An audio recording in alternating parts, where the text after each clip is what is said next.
Well, hello everyone, this is Don Smith. Welcome back for another video tutorial. This one I think you're really going to like, you guys. We're coming into the holiday season here. Hopefully you're going to get some time to just sort of relax and play with your photography. And I want to show you something that came out last November, in Luminar Neo that I kind of missed, and I've been playing with it for the last 4 or 5 days, and I'm kind of blown away. And what it is, it's called a depth map. And if you've never heard that term, I think it's just going to be easier to show you what I'm talking about. So let's start out. I've got 5 images here we're going to kind of utilize to get the point across on how to work this tool. It really is pretty simple. It's in its first iteration. I want to mention it has replaced Relight AI, and I think for the better. So I'm working on a Mac. I'm going to hit Control J. You can hit Command J. You look over here in the layers palette. You will see I'm on a layer now, and I'm going to open this up through Photoshop, Skylum software, Luminar Neo. You can use Luminar Neo as a standalone. You can open it up out of Lightroom. You can open it up out of Photoshop. Those are the programs I play with. I'm not sure if it opens up out of other software. You would have to check with Luminar to see if it does. So here's our picture.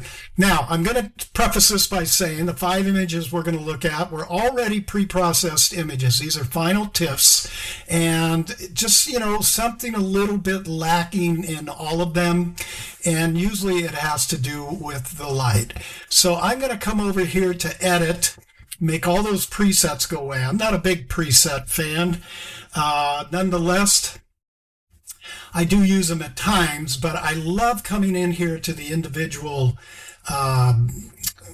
modules, I guess, for lack of a better word, and to find what created Relight AI. Come down to Creative, and now it's called Light Depth. And when I click on it, you're going to see there is a box with some blacks and grays and whites.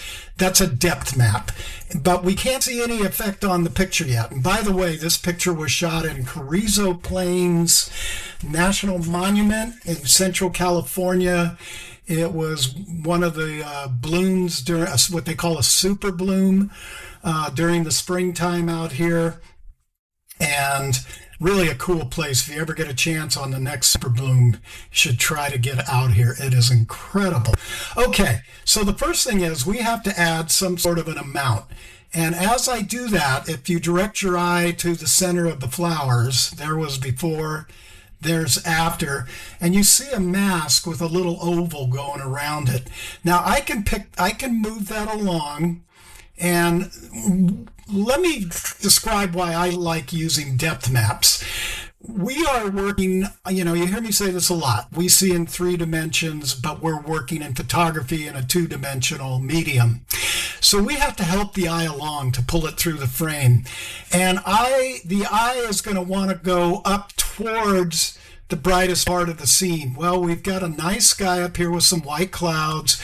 We got beautiful hills with yellow mustard flowers on it. We call it mustard weed out here in California, but it's colorful. And I'm not sure what these flowers are in here. I'd have to go back and check my notes on that. But now, what can I do with this oval? Well, I can expand it, which I think I'll do there. I can bring the amount up, or I can, take it down. By default, it's at 0. If I was to double click, it would refault to 0. And this one I'm just going to keep pretty simple to give you an idea, and then we're going to move through. We also have a softness, so if you see that your oval is getting a little bit too much on the hard edge, you can kind of soften that transition.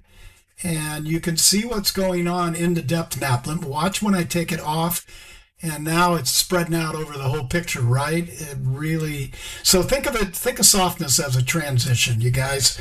Then you have the warmth. I can crank that way up. I can cool things down. Why would we want to do that? Well, similar to shadow and highlights, where highlights invite the eye through the picture, shadows push it away. Bluer tones tend to also push the eye away, and the eye is more drawn to warmer color.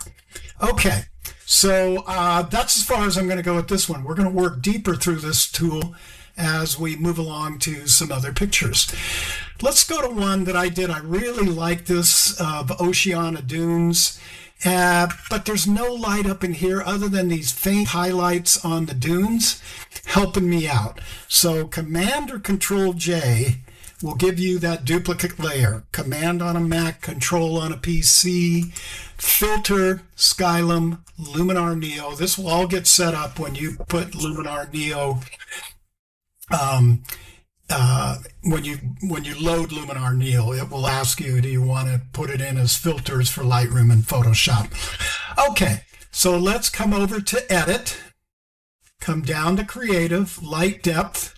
Let's just tug on an amount. Usually I tug on about 50 just to get somewhere in that range, 48, 49, good enough. I don't think I want any softness. I do want some warmth in there because this was sunset. Now, you go, well, is that it, Don? Is that all we have? No, we have some advanced settings in here. I can take, by default, I want to go over these. Brightness near is at -50, and then you have a warmth and cool slider. Then you have a brightness far, which defaults at a -50, and then a blue and a warm. If I was to take the brightness near and pull it up, now I like having my edges darker. Okay, that's where I was searching for with my pause. And I also want to warm that up.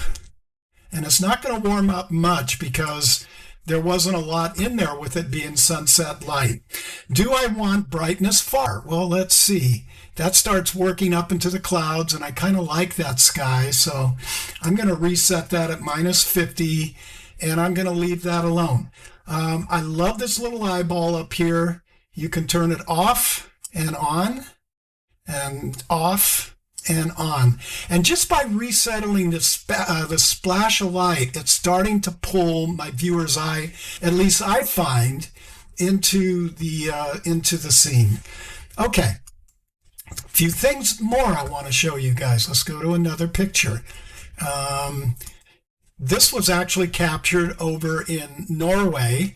These are tussock grasses. We were loading up the van one day, and I happened to spot this, and this light sort of splashed out from camera left here across these beautiful tussocks. So I'm going to Control Command J to put a working layer, come over to Filter, and we're going to come down to Skylum and Luminar Neo.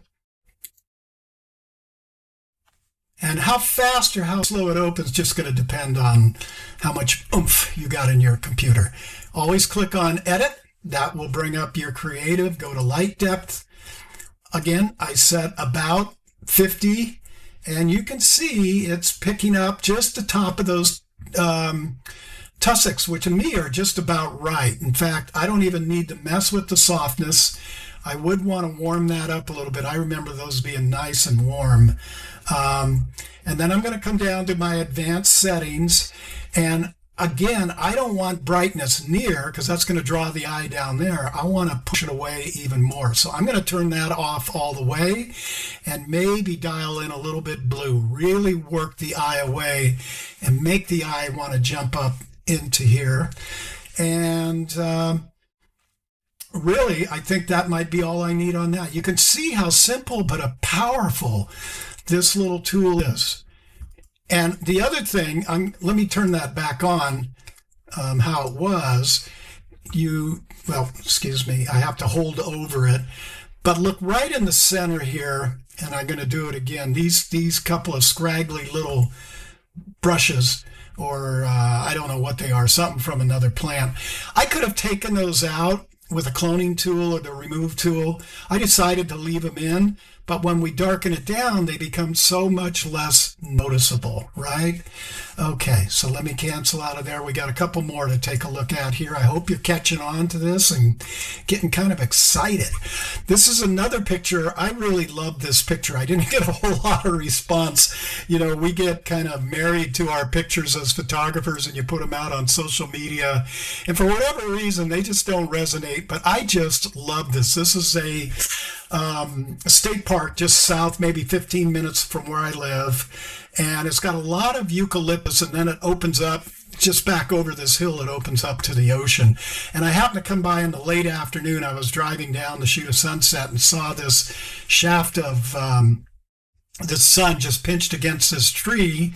And when I got out, I made sure it was pinched against a tree at f/16 and got a beautiful sun star out of it. So let's see by using, if we can't help this along by using light depth. So again, just pull up about halfway to just start to see the effect. I don't think I need a softness on there, and I don't think I need a warmth. I think it's warmed up enough, so I'm going to come into advanced settings.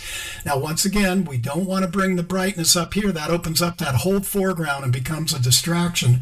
I want to work the eye away from that, but I don't want to get it so far into it where we're up in the sky. And I could move this oval up and back right about there on the masking itself. And I haven't said it, but for those of you who are going, what the hell are you talking about with a mask?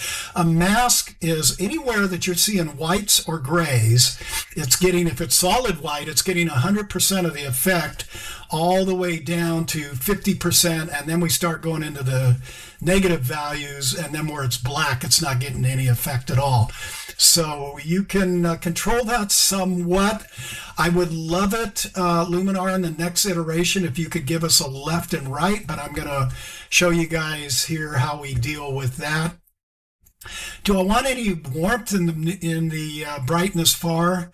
Yeah, I could bring that up just a little bit. It's already pretty saturated back in there, so it's not doing a whole lot.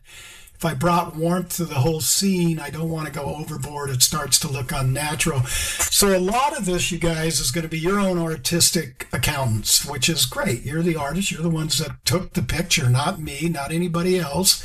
And you process it the way that you want to process it.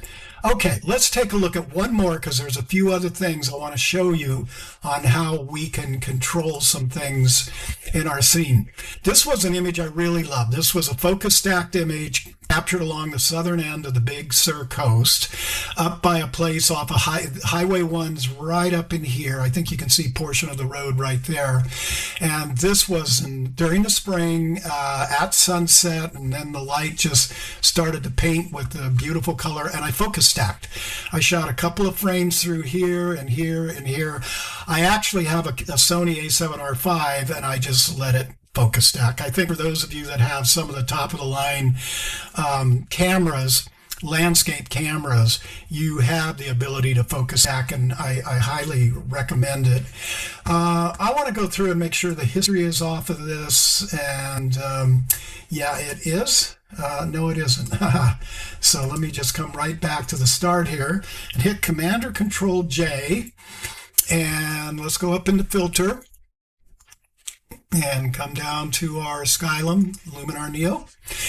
By the way, if I didn't mention it, I think I did, but this just came out this past month in November, and it took me a little while I'm super busy doing these YouTube videos, and I just haven't had time to play around with the software like I normally do.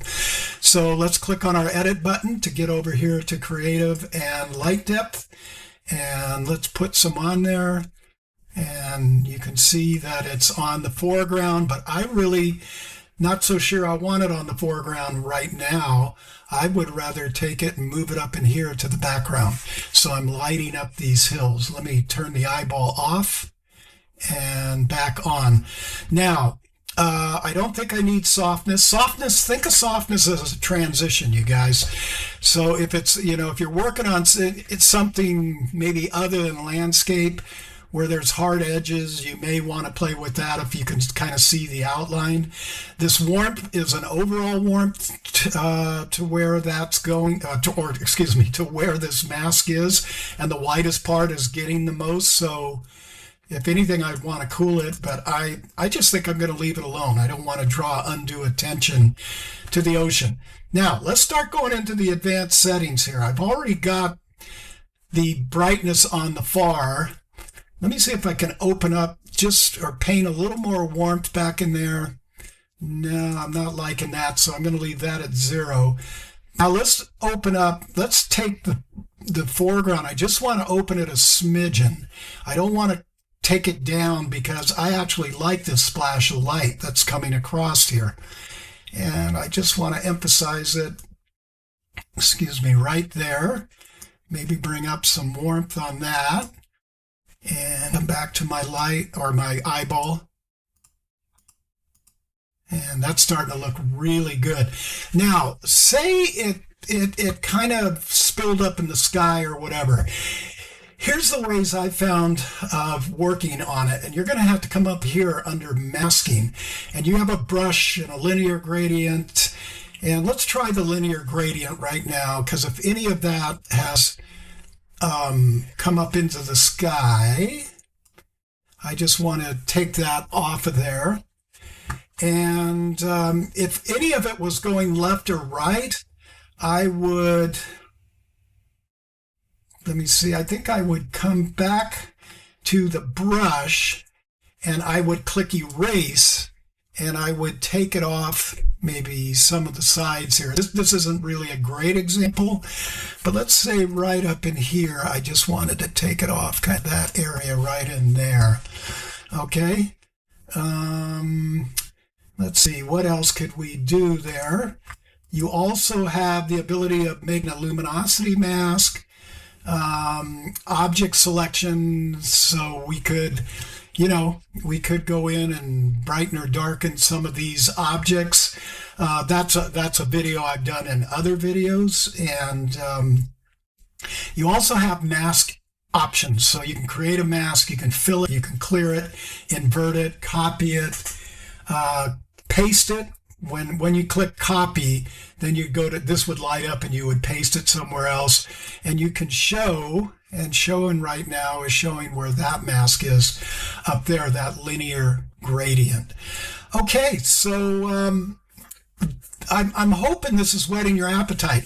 I'm rather new at this myself. I've been playing with it for about the last 3 or 4 days is all. And if I learn more as I'm playing with it, I'll let you know. And again, this replaced the Relight AI, which was okay, but this is giving us far more options, and it's a first iteration. So very cool. I think the thing I would love to see is Luminar, if you're listening, Skylum, is the ability to pinch left and right to bring that, just more control on this mask, and the ability to hit a modifier key, let's say a shift or an option or alt or whatever, and just pull on the bottom or the other. Because if I pull now, and I tried all the modifier keys, I can't find a way to control that. It's just, it's going to do it around the whole radial gradient that it's created for you. But again, go back in, you do have, I find the erasing brush and the the linear gradient are the best. So hopefully this whetted your appetite to get in the Luminar Neo. Check it out, you guys. It is Christmas. Hopefully you got some downtime and you can just play, especially if you're living in parts of the country where the weather's terrible. For us, it's been just the opposite. I want to say we're like summertime, except summertime we have fog out here, and we've been in the 70s every day. It'd be nice to cool down, but they are saying some rain's on the way for Christmas. So anyway, I still plan through the holidays to release a video every Friday and or Saturday and continue right on through 2026. So I hope you'll continue to follow along and journey with me. And I appreciate you guys for rolling with the punches on some of our videos where we have some technical glitches, and you've been very kind with not lighting me up. And the last one we had out, we had a little issue with the audio, and you're probably rolling your eyes and going, no fooling. So hopefully, as I said, you guys have a great holidays, and we will see you next week.